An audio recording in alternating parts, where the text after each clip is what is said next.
Hi everybody, thanks for waiting. I'm Sébastien Deleuze. I'm working as a Spring Framework committer, and I'm also responsible for the Kotlin support of the Spring project. I'm Andy Clement. I'm a director in the Spring group, but I do keep my hands in the code. So I create the Spring expression language and project lead for AspectJ. So today we are going to talk about how to run Spring Boot applications as GraalVM-native images. We are going to talk about what GraalVM is, how to run Java code on GraalVM with native images. We are going to focus more on how that relates with Spring Boot and how we can run Spring Boot application on that platform. And then we will say a few words about the roadmap. So Jürgen talked about previously in the keynote about our focus on runtime efficiency, and there is multiple ways of achieving better runtime efficiency, and one of these ways are exploring GraalVM. But what is GraalVM? GraalVM is an umbrella project that can be used for various purposes. It's an R&D effort started by Oracle 7 years ago, and it is composed by multiple components. It allows, for example, seamless interoperability between languages. For example, you have this GraalVM.js, which is a replacement for Nashorn, and it allows to run JavaScript code easily on the JVM, and also allow interoperability between other languages. You can run JVM code as native image. That's the main topic of the talk of today. But you can also use an embeddable high-performance JIT compiler that you can bundle in various other places, including OpenJDK itself. Another important thing is that you have two versions. You have the Community Edition and the Enterprise Edition. And we are going to differentiate these two distributions because they offer different characteristics. The Community Edition is free. It's an open source project with GPL with ClassPath exception. Code source and issue tracker are on GitHub, and you can use it for free, including in production. GraalVM Enterprise Edition has faster performance and smaller footprints and offers some production-oriented features like enhanced security, managed capabilities for native codes, some monitoring feature, and it requires a commercial license. Thanks, Sébastien. So we're going to look at what it takes to create a native image. We're going to start at the beginning with a very simple Java program. We're going to show how it gets more complicated as you use more Java facilities. And then we're going to layer Spring on top of that, and you're going to see some Spring demos of running as native image. So let's immediately jump to the terminal and build a native image. So I have here a demo project. Very, very simple. And the first thing we need to do is compile it, because native image operates on compiled code. Now, I have Graal 19.2 installed here. And once you download a version of Graal, you have to run one extra command to pull in the native image command. It's all on the documentation. It's very easy to do. So yes, now we have a native image command. I am going to run that on our program. So very simple to get started. You just need to tell it class path, CP. That's where everything needs to be for this application. And then we have to give it the entry point to the application, in this case, demo.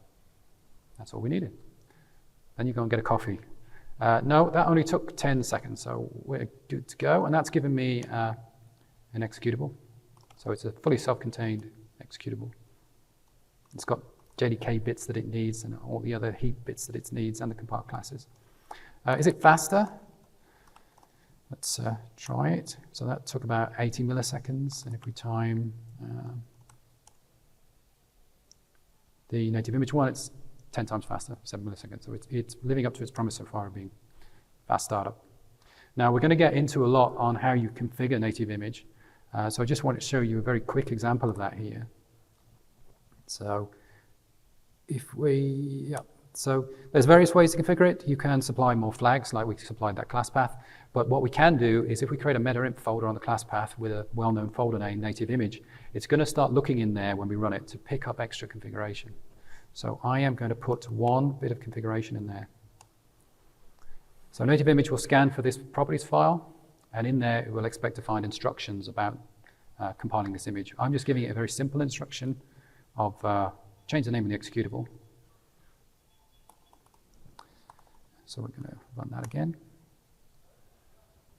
Wait another 10 seconds. So it's telling us what it's up to. You get all these different stages of the compile process. And we should see that we change the native image name. Works just the same. Okay. So it was very easy. Compile the application as normal to a bunch of classes or jars, run the native image command, configure it via either options to it, resource files in that native image folder.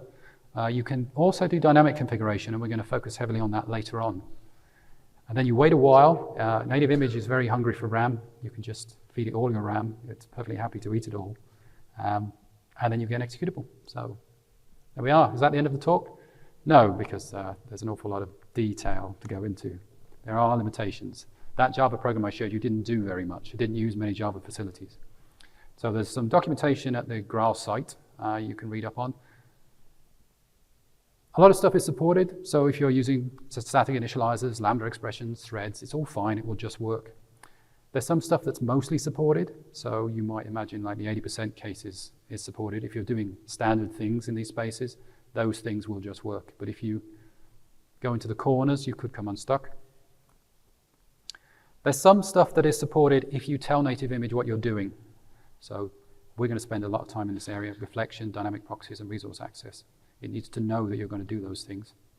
And then there's a class of thing that's not supported. So we can't dynamically unload and load classes at runtime. Invoke dynamic and method handles aren't supported.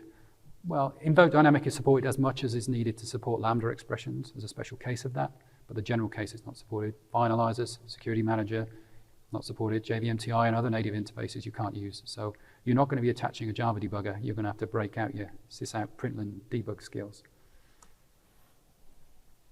So let's have a look, a bit of a deeper dive on the configuration ones, because those are very important for where we're going to get to with the Spring case. Configuring reflection access. If you're doing reflection, you need to tell native image you're going to do it. So it's not evil or bad to do reflection. You just need to warn native image. So if you're calling forName or getDeclared method to retrieve a method, you tell it up front as the image is being built. The metadata to satisfy that request is built into the image. Then at runtime, when you attempt it, that metadata can be returned and the request satisfied. Now, native image isn't silly. It will infer what it can. So if it sees you calling forName with a string literal, it will say, oh, obviously you need access to that. But if the name is in a variable and you're passing it around and it can't quite work it out, you need to tell it in advance. And you tell it by creating a JSON file, which looks a bit like this. This has got two examples in. So at the top, we've got this something type. And this is saying, I want to be able to reflect on something at runtime. So you need to build it into the image. And when I reflect on it, I want to be able to access all its declared constructors and all its public methods. Okay, so all that stuff we put into the image. In the second case, it's something else. We're being more granular about it. We're saying, I need to reflect on it, but I don't need to know everything. Just give me, when I ask for the fields, just give me the name field. Or when I ask for the methods, just give me the constructor that takes the a char array parameter. Now, the advantage of being more granular is that the image size will be smaller. You don't need to include this stuff that you're never going to ask about. Also, it can reduce the amount of processing that native image needs to do in its analysis, so it can speed up the native image processing if you're more constrained. I will say in our experiment so far, we're doing a bit too much of the former, and we need to optimize and do more of the latter. Closely related to reflection is resource access. If you're calling get resource to stream, we need to know, native image needs to know, because it's got to put it in the image so you can get it back later. So you express that via patterns, which can include wildcards, and it's another JSON file. And so here's a few examples. Obviously, things like application.properties would go in there. Spring.components, we'll get to that in a bit. Interestingly, if you are accessing classes at runtime as resources in order to maybe run ASM over them and visit the contents of annotations, they need to be treated as a resource too. So not just a reflection case, we need to put them in the resource file. And some of that happens in Spring. Dynamic proxy usage. JDK proxies are supported. That's the only kind of proxy that is supported. CGlib is not supported. And what you do is up front, when native image is built, you tell it what proxies you're going to ask for at runtime, and it will create them, bake them into the image, so when you make the request later, you'll get that response. So here, you've guessed it, it's another JSON file. It's got 3 proxies in it. One implements comparator, one implements list, and one implements a pair of interfaces, auto-closable and comparator. Class initialization, it's a little more subtle, this one. There are advantages to doing class initialization earlier on. So do it at image build time rather than runtime if you can. Now, there's more to it than this, but if you think about the simple case of a static initializer in a class, you can choose when to run that guy. So let's go back to our demo program. I'm going to add a static initializer. Oops.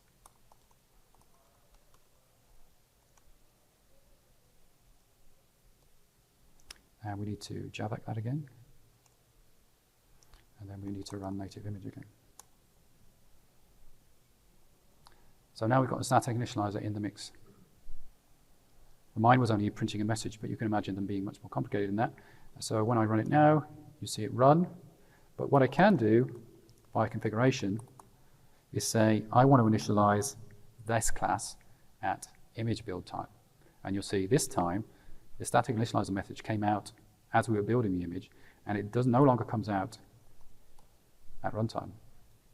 So obviously this won't work for everything, but if you had a class that was building some giant lookup table that took a time at runtime, you could push that to image build time. Save all those cycles.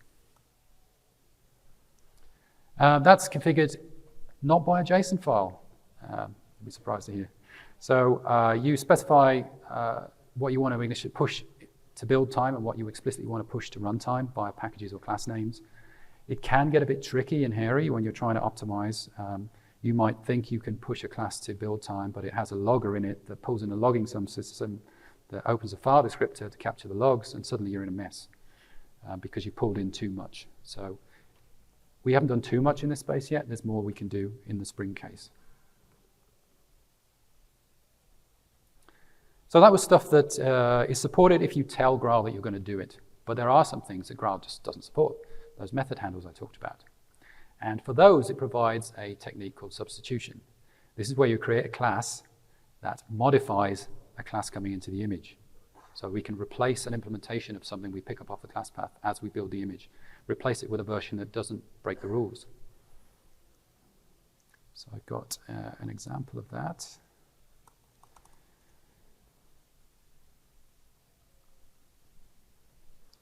So this is a substitution we're using right now.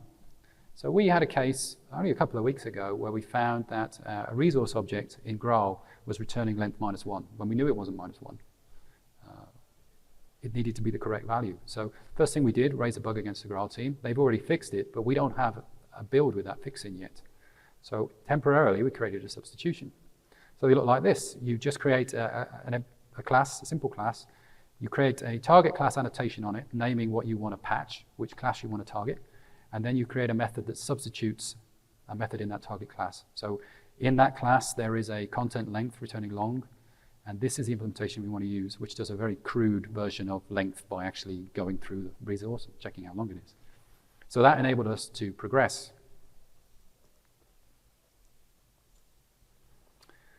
We kind of see these as temporary things.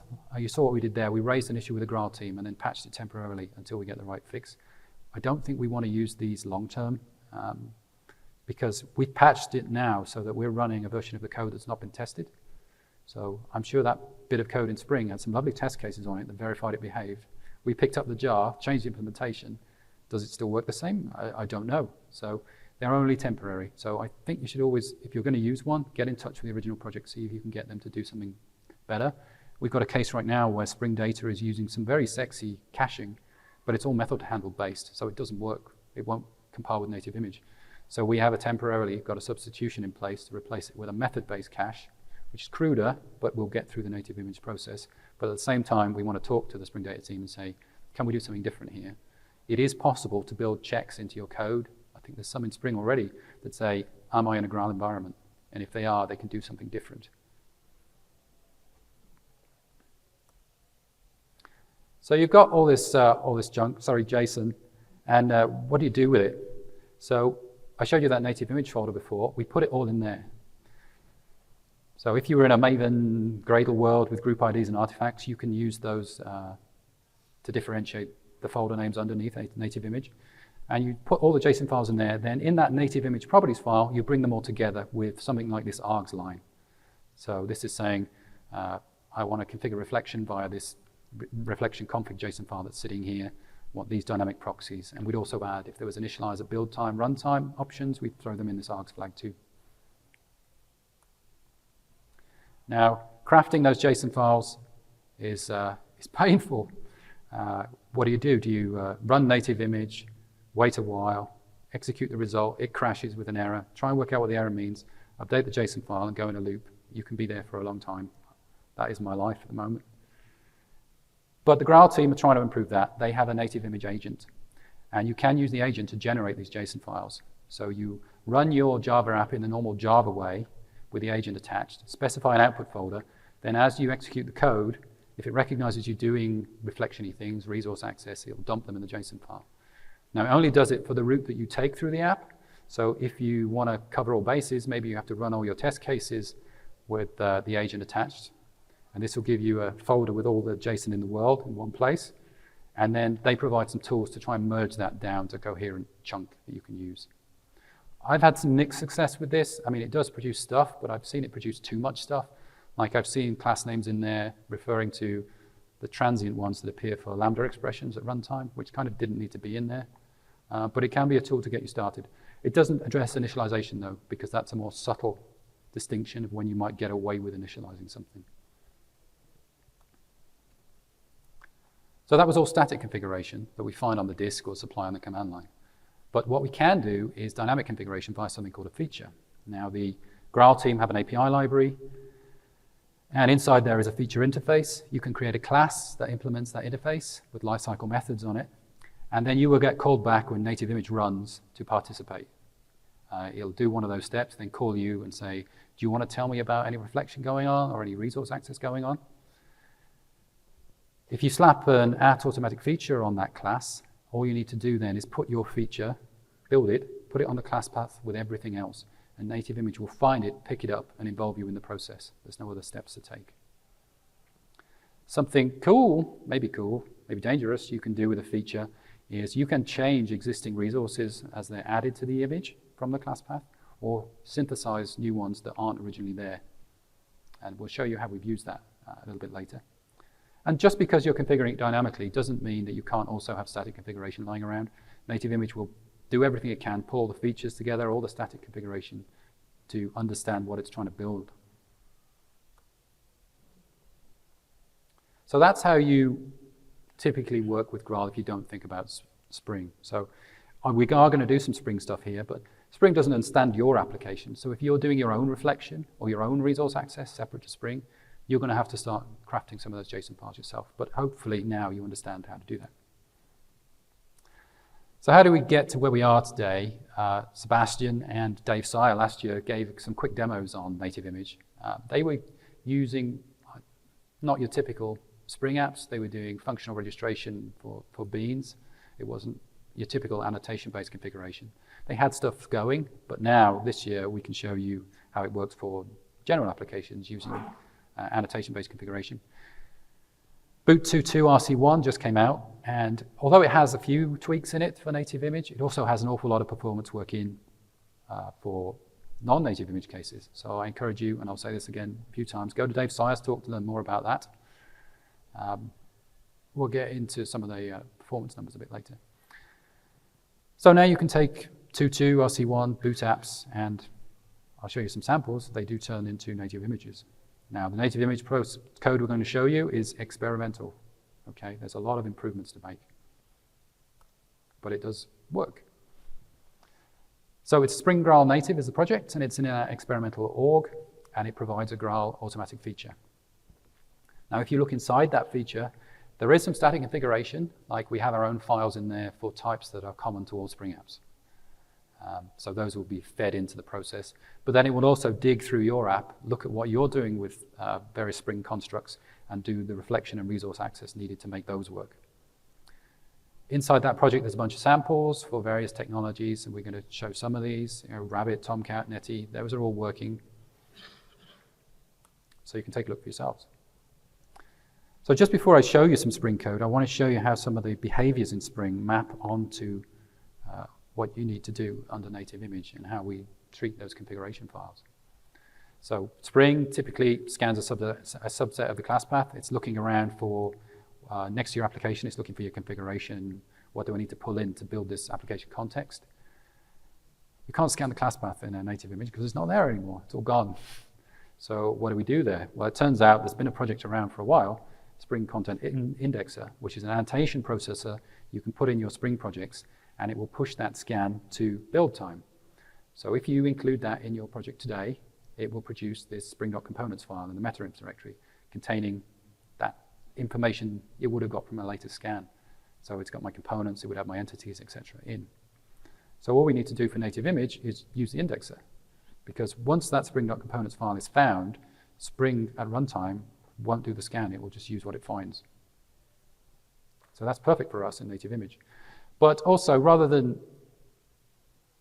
we wanted to lower the adoption barrier, so rather than force people to put in that indexer, we will actually, the feature will synthesize a spring.components file if there isn't one incoming. It tries to follow the rules that the indexer does, and it will create a file in exactly the same place with hopefully the same contents. And at runtime, when Spring starts, it will see this file we've synthesized and, sorry, was the question? I was just wondering, I've never heard of the Spring context indexer.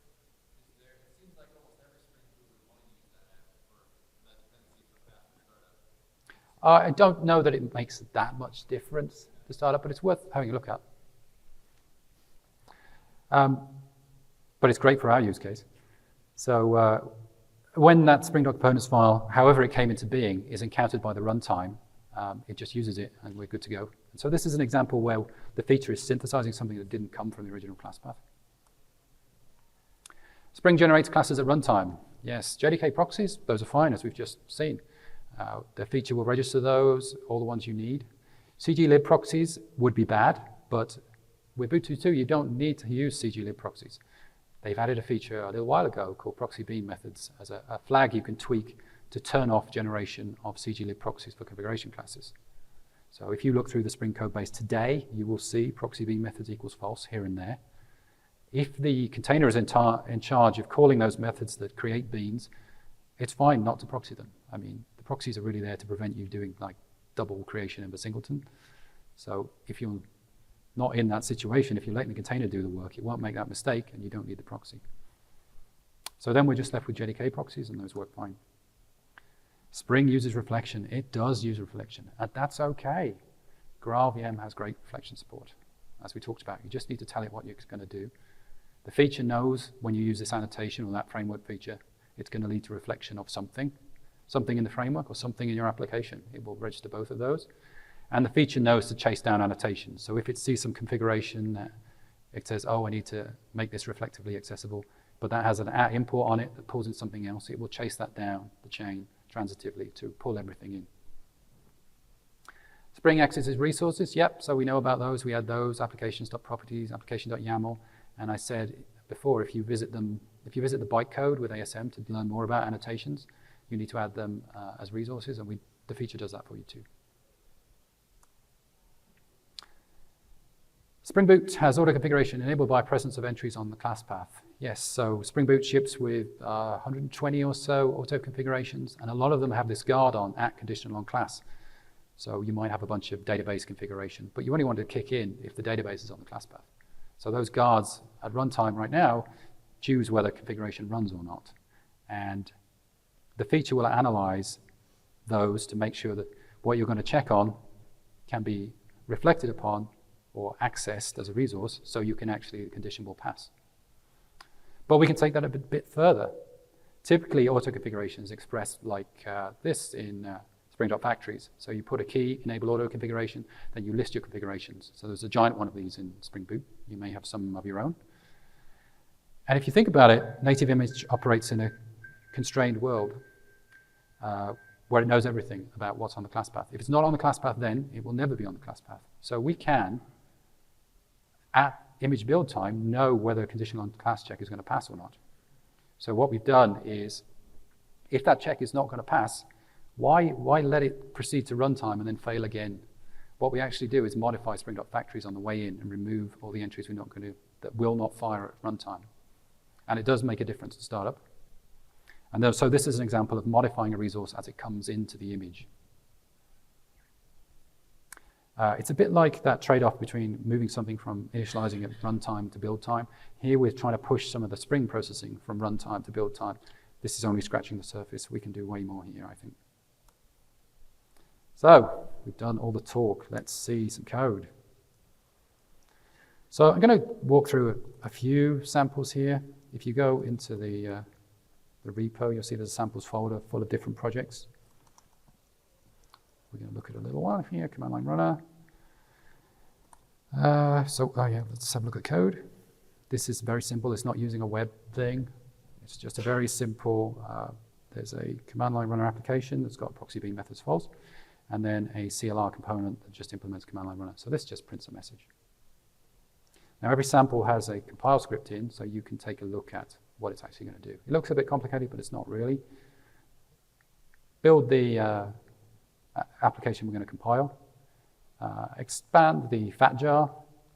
Set the class path to the contents of the fat jar. Put the feature onto the class path. Remember, it's an automatic feature, so it will be picked up straight away. And then this is the native image call you typically make. And it's very similar to the one we did before with a few more bells and whistles. So you can see we're supplying the class path. We're supplying the entry point to the application. We've told this one by this D flag to throw away unused auto-configuration. What do the other ones do? You can read the docs about them. The important ones are probably these two, allow incomplete class path and report unsupported elements at runtime. If you have types that refer to things that aren't on the class path, without those options, it will fail eagerly at image build time, regardless of whether the code at runtime actually exercise those. So these flip that check to say, I only need it to be an error if you actually need to use these to run the app. So once built, it then will run the Java version and the native image version. So let's run that script.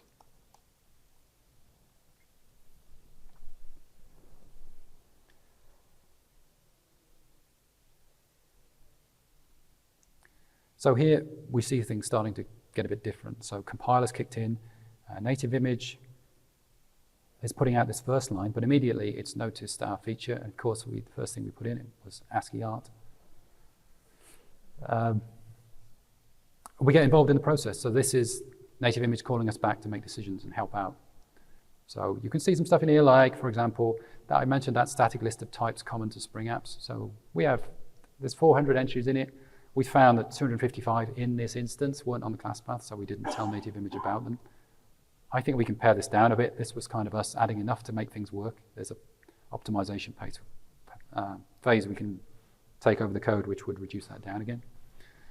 There's 23 proxies we might add, depending on what you're doing in Spring, but we skipped 18 of those because various types were not on the class path.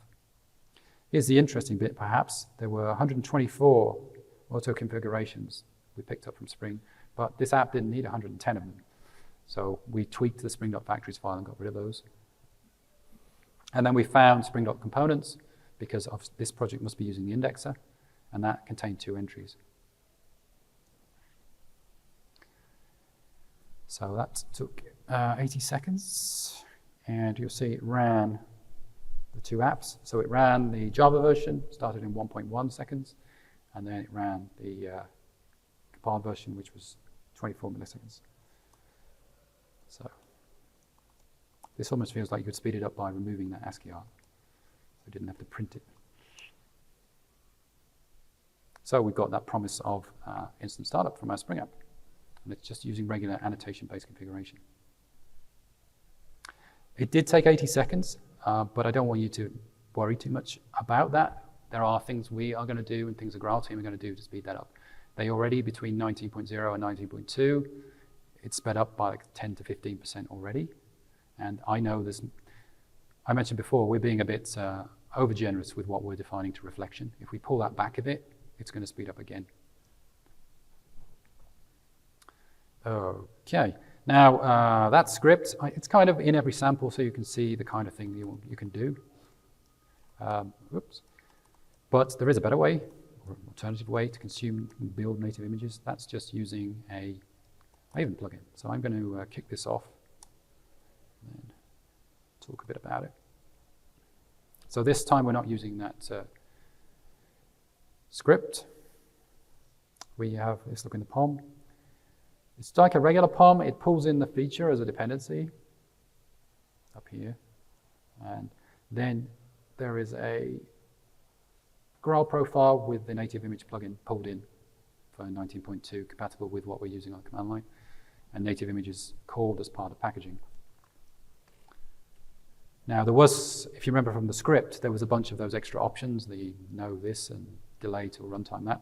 All those aren't in here. Instead, we put them in that file I told you about before, the native image properties file. So they're all sitting in here. So when Maven runs native image, they're all picked up as static configuration, and it all just works. So if we jump back, it's still running. Give it a second. But you'll see it was very similar to before. The feature got involved in the native image build process. Oh, you see, I didn't point this out before, but yes, there is some build time, runtime init stuff that we define. Again, I think we can take an optimization pass over this and improve it.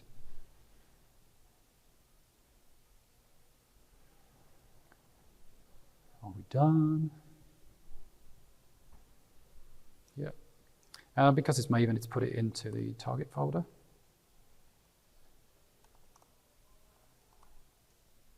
So there we go, we got our instance starting app in there too. So examples there if you want to try it with your apps. If you, I like the scripts because you can play around a bit more, but once you're probably baking it into your project, you probably use Maven. You may not use their Maven plugin. We may create one that smooths the edges out a bit for a Spring use case. So that was the first sample. That's a 2.2.0 RC1 boot app. Slightly more interesting one maybe is a Webpack sample that we have. So this is, yes, it's Webpack. Let's have a quick look at the code.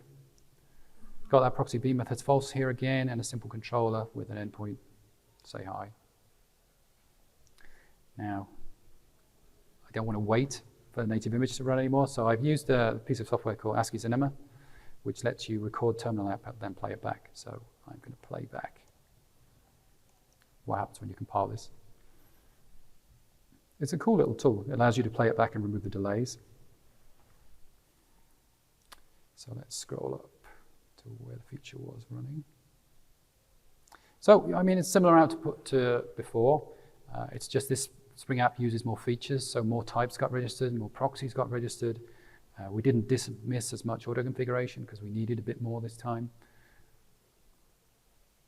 But this is interesting. If you scroll down a bit here, you see there is some debug output from Netty while we're building the image, which is a bit odd, but we'll talk about that in a moment.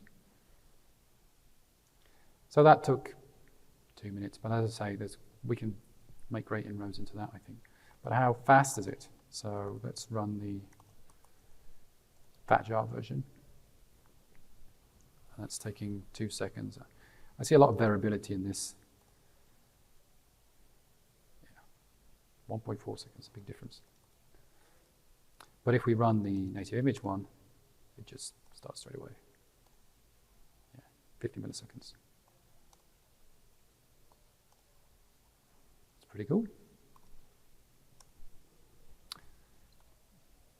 And one of the reasons we were able to move quickly on Netty is because the Netty team added configuration to their libraries. So we didn't have to work out what to do for Netty. We just picked up the Netty dependencies, and inside there, where we talked about earlier on, they have native image configuration files. So if we click on these and the internet's working, you'll see that's inside Netty, these familiar files. We know what they are now. So we see a native image properties file which points at some reflection configuration. So we think this is great. We don't want to be the stewards of everybody else's native image configuration. That is not a game to be in. So if we can work with other libraries to help them ship it and we can just pick it up, that's great. I got another example here. This is quite an interesting one. You'll see they know their code base. So I don't know Netty code base very well. I don't know what you can push to build time versus runtime initialization. They do. So they include some of the controls here. And that's why we saw the debug statements from Netty and image build time, because they push some stuff early to build time so they don't have to do it at runtime.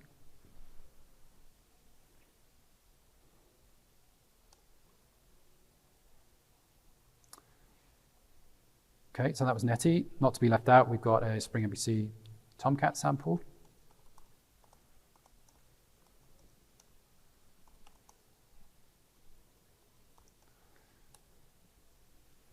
We'll do another playback of this one. Looks very similar, really. There is something slightly different here in that this project wasn't using the indexer, so we didn't find the Spring components. So we synthesized one on the fly that generates what that one would have contained, and Spring was perfectly happy with that. So that gave us, let me see how fast we are. So this is the Java version, 2 seconds. Yeah. Wild variability. Whereas the image one is, milliseconds, 17 milliseconds. I think a lot of that time is spent printing things to the screen. Do these things actually work? I guess we haven't tried them. You've been taking my word for it.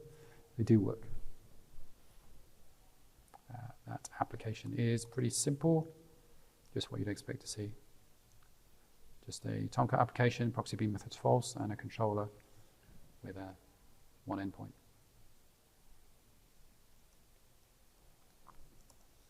Very similar story for Tomcat. They include their own configuration, so we can move quickly on supporting that. So if you look in their GitHub, you will see they've got these files, and some of these are quite large, and I'm glad I didn't have to work out what was going to go in them.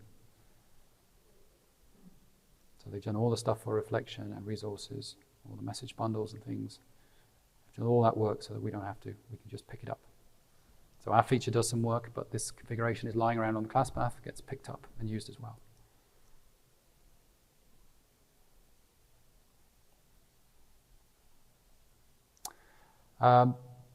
Sebastian's been working on a Kotlin example, which I think is working. The case that isn't working is with coroutines. There is a bug open against the Graal team. If you want that to work, please weigh in on that bug. But the sample is there. I think it works in some form for you to play around with. And then I'll finish with something that kind of pulls all the bits and pieces of technology together that we often use, PetClinic. You probably know it. This is a Webflux Netty flavor of PetClinic. Now, I mentioned before that a lot of boot 2.2 work has been done to improve performance. This is just my very crude benchmark on my laptop. So just by upgrading my sample app from 2.1 to 2.2, I save 400 milliseconds on fat jar start. Nothing to do with native images.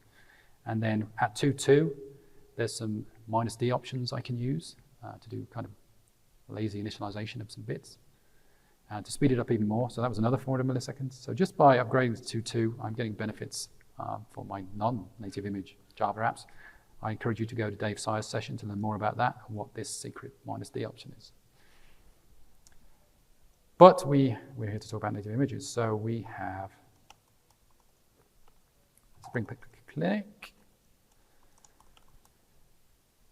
And I think you saw on the slide it was taking 2 seconds to build. I'm not going to play a recording here or do a build of PetClinic because the conference finishes on Thursday. So how fast was that? Remember, it was 2 seconds on the slide. 350 milliseconds on that one. 130 milliseconds. So this is a proper, fully baked Spring app with all the different features and bits and pieces inside. And it is a proper Spring PetClinic app. So there you go. That's all the pieces pulled together into an image starting in a couple hundred milliseconds.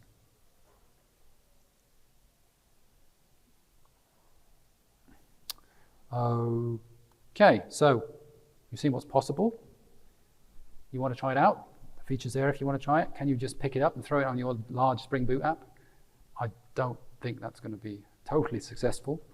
But if you want to work through that with us, work out where the flaws are and get to the bottom of it, just let us know. We're happy to explore the space. if you're doing something very similar to what those samples are doing, you might have a chance of it working. Now, the project is experimental, but we're going to put a lot of resource into fully baking it. So it's not like your typical Spring project. We're not at the stage where we're polishing the Java doc yet. There is a lot of serious engineering to do there. And the feature may not even be the certain option we do in the end. Maybe we do a combination of a smaller feature with some static config and Spring jars. Maybe we don't have a feature. We're just exploring this space, but I think you can see that you can now build annotation-based Spring Boot apps into native images. So with that in mind, I'm going to hand over to Sébastien, who's going to talk about there is more to life than startup time. Thanks, Andy. This presentation in like this last month, Andy did most of the work. So if we want to compare GraalNative to OpenJDK JIT, obviously, like you showed, GraalVM-native allows to start application faster, and that's indeed pretty exciting. But it's important to be aware of the truncated point of views, and startup time is one characteristic, one metric, and there is multiple others. So in that radar, I have tried to show that indeed, in terms of startup time and memory consumption, GraalVM-native is much better than the JIT. For memory consumption is usually for low heap memory that GraalVM-native is interesting. For big application is not that much interesting, but since we live in a microservices world, maybe that matters. But there is also other characteristics like latency, peak throughput, packaging time, container friendliness, etc. And maybe you have different metrics than me. Okay, that's the one I found interesting. Also, be sure to compare, to differentiate the Community Edition than the Enterprise Edition. You see that the Enterprise Edition gives better throughput and has not exactly the same characteristic. Also, GraalVM is a pretty young project, so we could also anticipate that it will evolve. And based on our discussion with the GraalVM team, this is a projection for late next year, where the Community Edition won't move that much, but the Enterprise Edition will catch up, is expected to catch up in terms of latency and peak throughput with OpenJDK JIT. So yeah, my message is really try to evaluate metrics that matters for your use case, not only just a few ones. We have done a few benchmarks, so a disclaimer, we have not done any kind of serious optimization on our side. GraalVM team is just starting optimizing GraalVM native images and compiler for Spring workloads, so it will get much better, but it's interesting to see where we are. So we have measured with WRK2 latency distribution to see where we are. And what we see with Spring MVC is that we are pretty close with the Enterprise Edition to OpenJDK JIT for the first 80 percentile. For the last ones, the last 20 ones is different, but with the upcoming new garbage collector that is in the work on GraalVM team side and the work in progress optimization of Spring workload, I think it's reasonable to think that next year, in the upcoming years, GraalVM native images could catch up in terms of latency and peak throughput with the JIT. GraalVM native Community Edition lags behind, but it enables scale to zero applications and is suitable for memory constraint environment. So like I said, it depends on your context. If you are running a big number of back offices with very few users and which is almost never used, being able to provide a scale to zero application that does not consume any CPU and memory, so does not cost any money when they don't run, I mean, that may be interesting for you. If you have an application with high throughput, I guess OpenJDK JIT is maybe better for you. On Webflux, there is more gap in terms of performance, so we are working with GraalVM team to understand why and optimize things. It may be some things to improve on their side. A little bit outside of the topic of this talk, it's about comparing OpenJDK JIT versus GraalVM JIT. So basically, GraalVM JIT is OpenJDK, where you replace the JIT compiler C2 by the GraalVM compiler that can be easily embeddable. And here we see a 5% lower median latency with GraalVM JIT Enterprise Edition. If we do the same comparison with Webflux, the difference is bigger because the GraalVM compiler does a better job to optimize high-level abstraction like Reactor and the kind of reactive API that we use. And here, we have a 10% improvement. Now, if we want to compare the relative CPU and memory profiles, we see that at the left with a JIT, we have this kind of typical pikes at the beginning where the GVM is warming up and do multiple optimization. And after that, we have a consistent CPU usage. You see that even with low XMX, we have some memory usage due to the fact that there is much more than just heap memory that is used by the system. On GraalVM side, we don't have any peaks because there is no JIT, on GraalVM-native side. So we have quite predictive CPU loads, lower memory. So even if we have seen previously that the throughput and the latency are a little bit less great with the GraalVM-native, it's allowed to reach that level of performance with much less memory.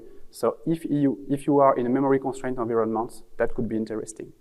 And if you are CPU bound, I think the GraalVM-native does not bring that much. But if you have memory bound, in terms of costing of your cloud provider, for example, it matters. So it really depends what is your limit.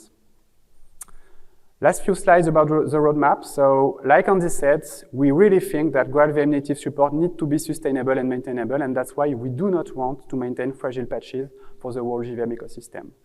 The ecosystem of libraries need to support it natively like Netty and Tomcat does, and we want to take an active part in that work, collaborating with the GraalVM team, contacting open source maintainers because with Spring Boot and other projects, we know them pretty well, even sometimes providing some PR to help the first bits if it's useful for really important pieces for us. But we do not want to maintain these pieces on our side.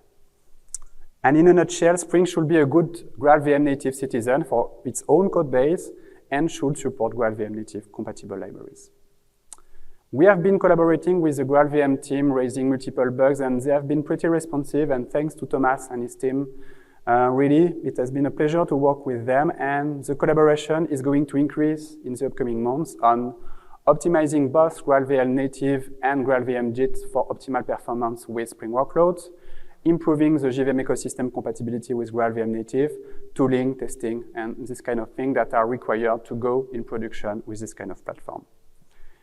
For Spring Framework 5.3, we should be able to configure reflection proxies resources dynamically with GraalVM-native, so we target that for next year. A very important point is that we should be able to run Spring Framework test suite running on GraalVM-native for supported feature, because we need to run tested code in production, and if GraalVM-native is a supported platform, we need to run at least the features supported by GraalVM-native as a test. What is not decided yet, and we want to be fully transparent with that, is will it be a dedicated project or a part of Spring Framework core, the level of support on Spring Boot side, and the tooling, Maven and Gradle, that are required for running tests and building native images. So thanks for being here. You can have a look to the Spring GraalNative project and have a look to this wiki page documentation. Thanks.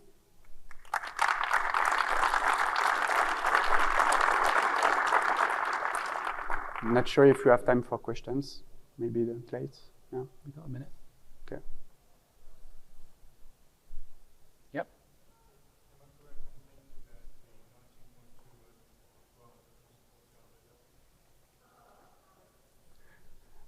Yeah, it does not support Java 11, but I think they are going to release Java 11 support in the upcoming weeks, maybe even just at the end of the month, I think.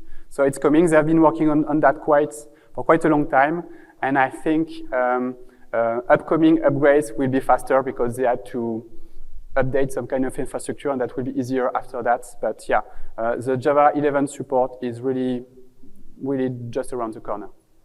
Yeah.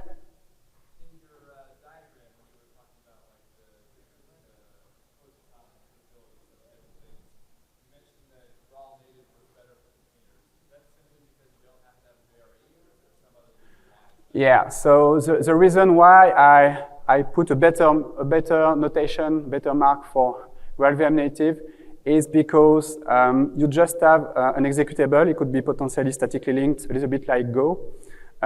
So the image layer is smaller. A very important point is that it's easier to fine-tune the memory, because with the JVM, you have to fine-tune your memory to be just below the container memory limits, and sometimes it gets tricky, and you have to be careful about that. So, and it depends on the people, but some people think that, yeah, the JVM is an OS in the OS, and it's maybe more container native to provide something which is just a native executable. But yeah, it really depends, but that's the main reason why I put this difference: container size and memory management. Yep.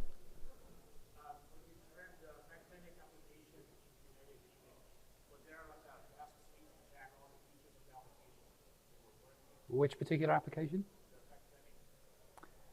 We haven't been running tests on the results of the native image yet. It is an area we need to get into. Yeah, we need to make some progress, maybe working on the GUnit 5 side and providing better tooling. Obviously, GUnit works on GraalVM, but we are still at the experimental stage, and the big work on testing is our first priority now, because we really want to run a subset of Spring Framework tests on a native image to check what works, what does not work, and also provide the capabilities for application developers to run their tests.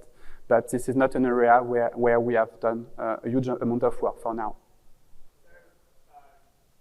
Is there any consideration with the time that it would take to build a native image and then do an end-to-end integration path, because all of that will take even more time? Yeah.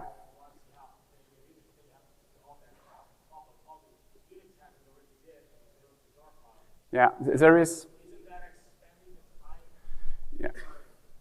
We have the same kind of issue for the profiling, and Oracle has done some progress. So previously, because there is a profile-guided optimization that allows to get better performance with the Enterprise Edition if you record some kind of workload. So we are instrumenting a native image, then we run some workloads, and then we rebuild another native image with this information. And in that process, you had to run 2 times native image, and that takes time. So recently, Oracle has released a mode where the instrumentation is done on the Java regular OpenJDK JIT, and that allows to run just 1 time native image. So maybe some optimization where, yeah, we could maybe run test and create the application in 1 run. This is typically the area where we try to collaborate with Oracle GraalVM team to lower the pain, basically, and just get the good points. So yeah, very good question, and that's ongoing discussion. Okay, I think we are done. Oh, maybe your last one, yeah?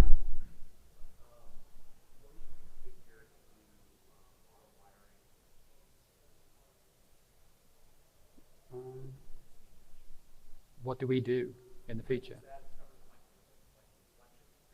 Yes, it is, because Spring just needs to find the right things by reflection, and then it can do the auto-wiring job that it normally does. The important thing to understand is that it's important for a GraalVM to not get too big the executable, to just use the code that is really used, and that's why there is tree checking, and it removes any part of the code that is not used.